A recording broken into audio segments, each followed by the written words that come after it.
In today's video, we are going to show you how to enable pop-ups in Mozilla Firefox, which is useful if a website needs pop-ups for logins, downloads, or online forms. Let's begin.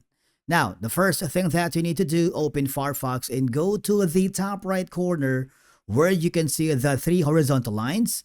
Scroll down and click the settings. In the left side area of the navigation, click the privacy and settings and hover down until you find permissions.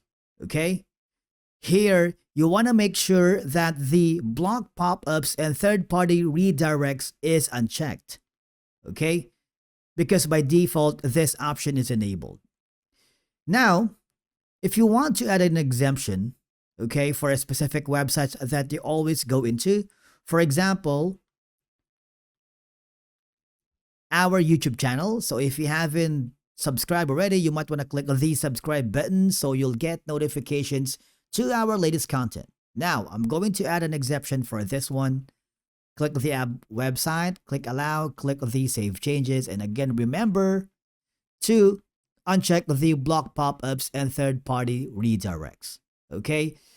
And then after that is just try to restart your Firefox, and basically that's how you successfully enabled pop-ups in Mozilla Firefox. Thank you so much for watching. We will see you again in the next video.